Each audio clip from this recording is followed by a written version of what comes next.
In today's video, I'll be reviewing Thief VR Legacy of Shadow, priced $30 or £25, and I'll start by going over the story, the gameplay, the mechanics, each platform's strengths and weaknesses, followed by some negatives, and then my final thoughts. And all of this will be timestamped so you can find what you're looking for very easily. And if you find this video helpful, please remember to hit the like button, as this really helps exposure of the video. Legacy of Shadows comes to us 24 years after the last Thief game, Deadly Shadows, and you play a humble thief called Magpie. You live with a criminal boss named Cassandra in a clock tower, and she is your main contact and provides you with equipment and intel. But recently she has learnt of a plot by Baron Northcrest, who is about to perform a deadly mystic ritual upon the night of the upcoming blood moon. Your job is to infiltrate various locations and steal the items he needs to perform the ritual in an attempt to thwart Baron's quest for ultimate mystic power. You're armed with a club named a blackjack and a bow with multiple arrow types, being fire, water, a blunt knockout arrow type, normal arrows, and rope arrows.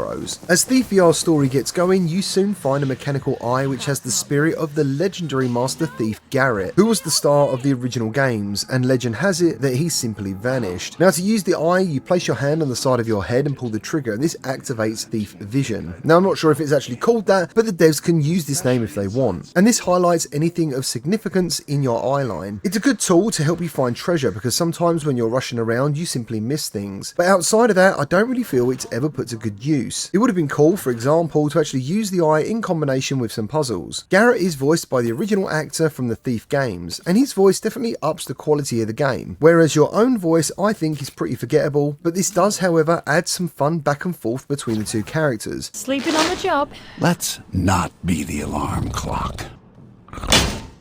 But much like the game in its entirety, the relationship isn't explored enough, and that's because Thief VR is a pretty short game, clocking in at around 5 to 6 hours for a first time playthrough. But luckily, there is plenty of reasons for completionists to come back after you defeat Baron Northcrest. The game has 6 chapters with 5 sandbox levels, and that's because one of the levels you'll actually be playing twice, but it was very different to play, and these levels are filled with various ways to go, either obvious or hidden. There's tons of items for you to steal, and you have multiple objectives to try and complete, either primary or secondary, and by doing this your mastery thief performance is then rewarded with perk cards at the end of every mission, and you can earn multiple perk cards at once. For example, you may have to collect a certain amount of treasure to be rewarded the first perk. Then if you don't get seen, you'll get another perk, and then on top of that there might be a third challenge, which for example may be that no other guards find any other guards that you've already knocked out. And these perks are things like faster crouch walking speed, more health from food you can consume, or holding more arrows of a particular type at the start of every mission. And this is why I think the game has a lot of replayability for those of you who are completionists. In terms of sound design, Thief has a lovely soundtrack and the environments sound great. It also makes use of the mic for what they call immersive mode, so any real world sounds picked up by the mic will alert the guards. You can also blow out the candles in the game using this mode, but I found this only worked when it felt like it. Since I've now played some of these missions 3 times over, I can safely say all 3 times have actually been a bit different, showing me something new, or me learning I can do something new. And upon finishing the story campaign, you can then go back and replay these missions to unlock more perks, of which I think there's around 20 in total. And to be completely honest, I do actually want to go back and do some of these missions again, because there's something very compelling not only about stealing stuff in VR, but unlocking the level secrets, solving puzzles, picking locks, all in this very cool 15 or 1600s London style environment. The levels themselves start out pretty small, especially the first one, which serves really as a tutorial, but later levels get much larger, with one mission in particular being my favourite because you get to actually be on the rooftops using zip lines, and it was a pretty complex level to get to grips with because there was just so many different ways I could go. And as I said, the environments actually look great, especially the animated night sky, which I think is pretty rare in VR. The use of varying colours is nice. For example, sewers are bright green, there's some nice reflections and lighting effects, and the multiple level approach that the devs have marketed for Thief is pretty real too. You can play this simply by clubbing everyone or killing them if you have enough arrows, or you can try to sneak around an entire level, and doing this will easily double your playtime. Trying to avoid being seen can be tough at first, but aside from failing a mission of not being seen, getting seen doesn't really matter that much, because you can easily defeat the guards with Thief VR's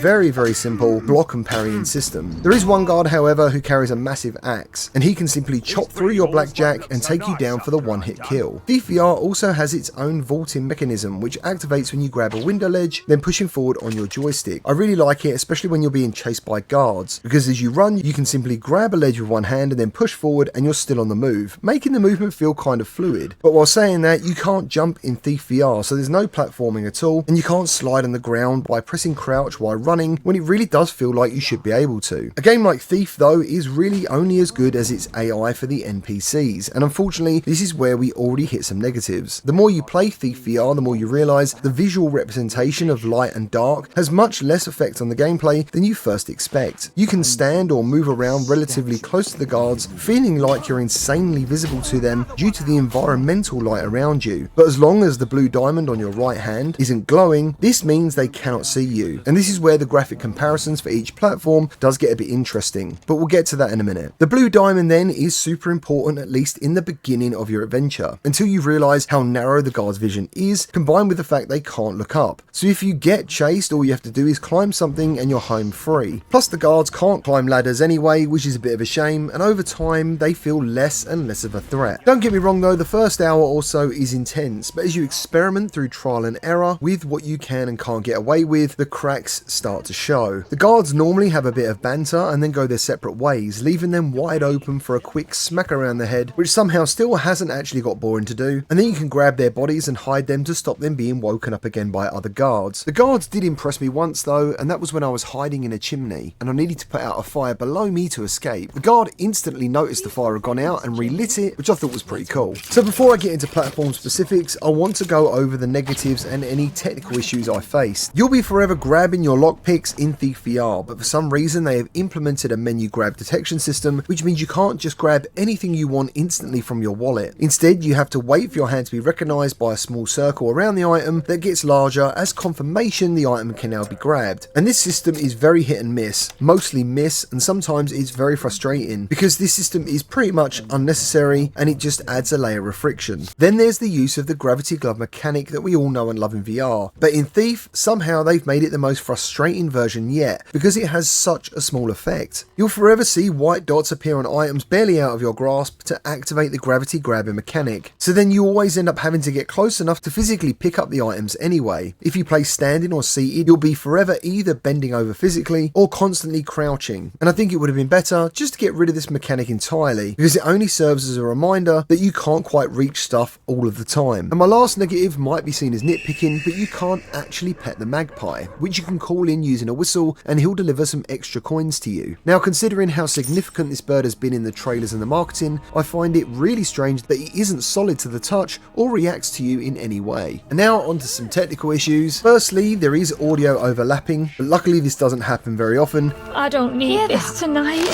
I'm here to swipe that damn prophecy book. Pink can't hurt a fellow thief. Unless we're caught. Well, looks like I'm not going. Guards can get caught up in some weird yapping glitch. Still, they got you.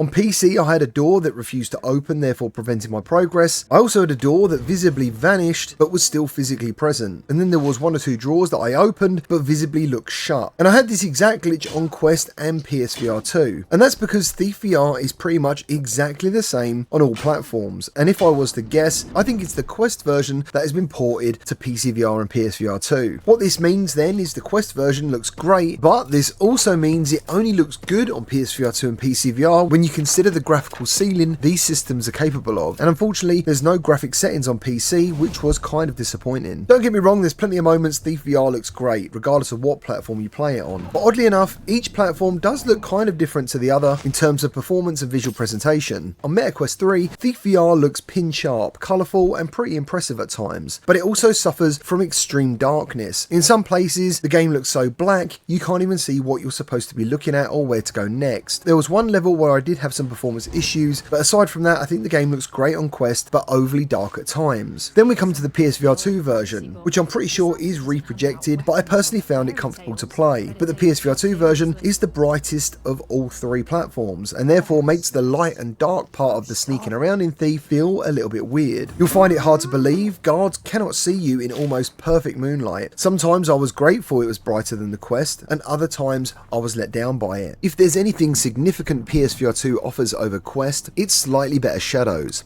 And in terms of haptics, I didn't notice anything outside of the usual controller rumble. The PCVR version is only marginally better to play and look at than PSVR2 due to having a native refresh rate, which I personally played at 90Hz. But it's also a bizarre mix of both the other platforms in terms of the brightness issue. For example, the first level is super dark, much like the Quest, but with massively oversaturated colours. But the second level was brighter and looked almost identical to the PSVR2 version, but with better colours. So firstly, I feel the developers really need to find a balance, because no one platform looks perfect right now in terms of contrast, brightness and colours. But if you're looking for my recommendation on which platform to get Thief VR on, unfortunately there is no clear winner. PSVR2 and PC feel smoother to play than Quest, but I also think the Quest version looks decent for a Quest game. So ultimately I don't think it matters what platform you play Thief VR on, because as I said, it's the Quest version on every platform with minor differences. Overall though, Thief VR Legacy of Shadow has a lot of charm, and it feels a lovely game to play, especially this time of year. It's not technically perfect, and I don't think it will ever be anyone's game of the year. The AI can be pretty stupid, and the presentation is good but not AAA, but I think that's reflected in the game's price. And I want to add, I had a great time playing Thief VR, especially the first time. I was completely engrossed in trying to find all the secrets, solve as many finger painting puzzles as I could, and steal as many things as possible.